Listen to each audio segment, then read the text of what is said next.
Kita awali dengan informasi pertama, saudara balita 3 tahun yang ditemukan di dekat jasad sang nenek akhirnya dijemput pihak keluarga. Balita tersebut dijemput dari Puskesmas Kecamatan Kelapa Gading oleh tantenya untuk selanjutnya dibawa untuk tinggal bersama. Sang tante juga bersyukur akhirnya bisa menjemput bocah malang tersebut. Untuk mengetahui bagaimana informasi selengkapnya terkait nasib balita 3 tahun yang ditemukan sedang menangis berada di dekat jasad sang nenek, tersambung bersama saya wartawan Tribun Jakarta, ada Gerald Leonardo di sana yang akan memberikan informasinya pada Anda. Halo, selamat siang Gerald. Ya, selamat siang Nila, selamat siang Tribuners. Gerald, untuk kronologis penemuan jenazah wanita 64 tahun ini, yang mana di sampingnya ada seorang cucu yang sedang menunggu jenazah tersebut, bagaimana informasinya?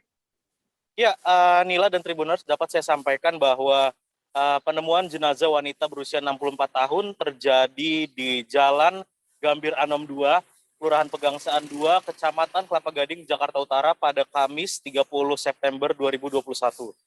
Di mana jenazah wanita 64 tahun itu awalnya ditemukan oleh warga setempat, di mana tetangga-tetangga pada pagi hari Kamis kemarin mencium bau tidak sedap dari rumah nomor 6 yang merupakan rumah dari yang dihuni oleh wanita 64 tahun berinisial OT tersebut. Warga sudah tidak melihat OT beraktivitas dalam beberapa hari terakhir. Dengan adanya juga bau tidak sedap tersebut, warga langsung melapor ke pihak RW yang kemudian diteruskan ke Polsek Kelapa Gading, di mana aparat kepolisian langsung melakukan pengecekan ke rumah tersebut. Aparat kepolisian sempat melakukan pemanggilan, namun tidak ada sautan. Lantas polisi langsung mendobrak pintu rumah tersebut dan mendapati nenek OT sudah tak bernyawa, dan di sampingnya ada cucunya yakni J berusia 3 tahun sedang menemani nenek tersebut. Nila. Gerald, untuk kondisi sang cucu ini sendiri pada saat pertama kali ditemukan di dalam rumah seperti apa? Ya, dapat saya sampaikan bahwa kondisi J atau bocah berusia 3 tahun cucu dari nenek OT ini, kondisinya cukup memprihatinkan, di mana pada saat ditemukan J ini dalam kondisi tak berbusana, kemudian tubuhnya juga tampak cukup kurus dan dipenuhi kotoran.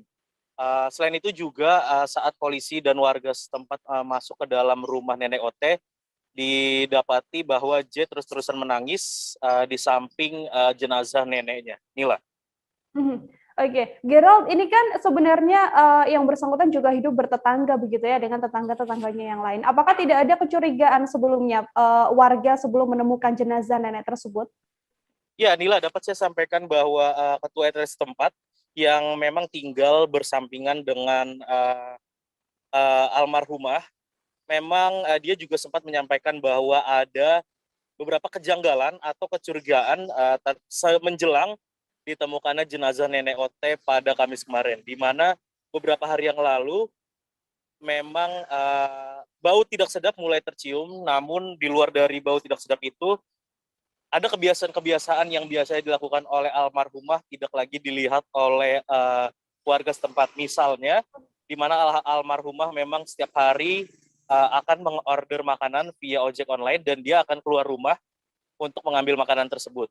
Dan warga juga melihat bahwa tempat sampah di rumah nenek OT kosong, padahal biasanya tempat sampah tersebut penuh dari sisa-sisa makanan yang diorder oleh nenek OT. Selain itu juga Nila dan Tribuners, bau tidak sedap yang makin menguat selama berhari-hari makin menambah kecurigaan warga, hingga akhirnya warga melapor kepada pihak kepolisian dan akhirnya ditemukan adanya jenazah OT yang ditemani oleh sang cucu J. Nila. Oke, Gerald, sudahkah diketahui apa sebenarnya penyebab meninggalnya jenazah wanita tersebut? Ya, berdasarkan penuturan pihak kepolisian dan warga setempat, diketahui bahwa nenek OT ini memang sudah berumur dan ia juga mengidap atau memiliki riwayat penyakit asma dan juga TBC. Selain itu juga memang aktivitas nenek OT ini memang sehari-harinya di rumah itu dia juga tidak memiliki tenaga cukup untuk bepergian kemanapun. Nila. Terakhir, Gerald, untuk kondisi balita saat ini kan juga diketahui sudah dijemput oleh pihak keluarganya. Nantinya nasib dari balita tersebut akan seperti apa? Ya, kemarin setelah ditemukan oleh pihak kepolisian dan warga setempat, balita J yang berusia 3 tahun ini sempat dibawa ke Puskesmas Kecamatan Kelapa Gading untuk dilakukan perawatan sementara. Kemudian malam harinya keluarga dari bocah J ini mendatangi Puskesmas Kelapa Gading untuk menjemput yang bersangkutan, di mana pihak keluarga yang dimaksud ialah om dan tante dari J ini. Tante dari J ini yang bernama Flora, dia menyatakan bakal merawat dan membesarkan si bocah J ini dan akan dibawa ke rumahnya di Pamulang. Sementara itu dapat juga saya sampaikan bahwa orang tua dari J ini memang sudah tidak ada di tempat, di mana ibu dari J meninggal sebulan yang lalu, sementara ayahnya yang diketahui warga negara asing saat ini diketahui berada di Belanda. Nila. Baik, Gerald, terima kasih banyak atas laporan Anda untuk mengetahui bagaimana informasi lebih lengkapnya, Saudara. Telah terhimpun wawancara ini dengan Kapolsek Kelapa Gading AKP Rio Michael Tobing dan juga tante dari bocah tersebut. Berikut liputannya untuk Anda.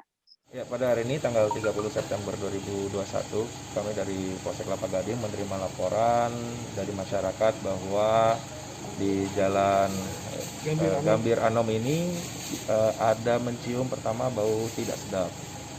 Kemudian kami dari pelayanan SPK dan juga tiket reskrim datang ke TKP dan menemukan kondisi rumah dalam keadaan terkunci.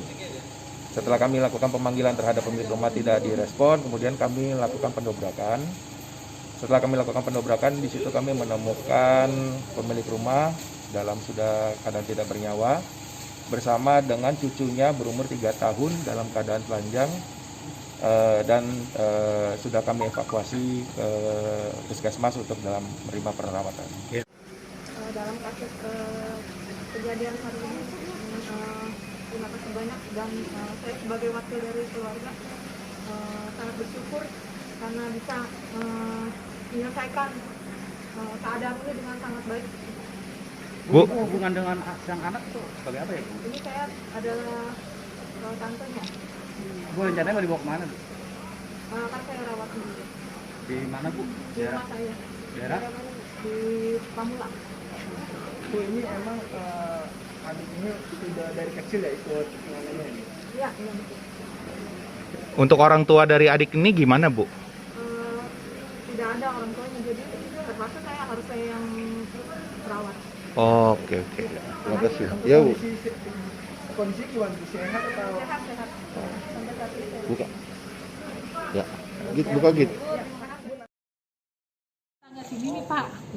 Nah, saya taunya bau. Saya curiganya tempat sampah kok kosong.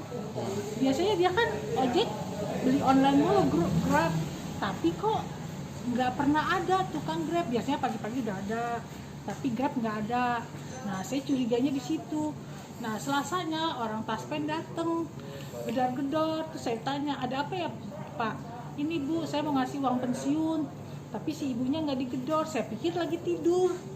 Nah, paginya bau bangkainya nyengat. Terus saya bilang gini sama suami saya, Pak, kayaknya bau bangkai deh. Kayak bukan bangkai manusia, kucing. Saya bilang gitu, tikus, kayaknya bangkainya nyengat banget. Terus kata suami saya, oh iya, kayaknya bangkainya sampai ke ujung situ. Saya sholat. Akhirnya saya bapaknya kerja, samperin satpam, suruh ke sini. Saya lapor Pak RW. Pak RW, tolong dong bantuin. Ini kayaknya tetangga saya udah berapa hari nggak keluar. Sampahnya juga kosong. Biasanya dia makan Gojek, nggak pernah masak. Saya curiga jangan-jangan udah jadi mayat, Pak, bangke. Saya bilang bener, bangke bau. Satpam naik. Cuman satpam kan nggak berani kalau belum ada polisi digubrak. Cuman ngeliat dari langit-langit tuh, Pak. Ternyata udah biru, udah hitam, udah bau busuk.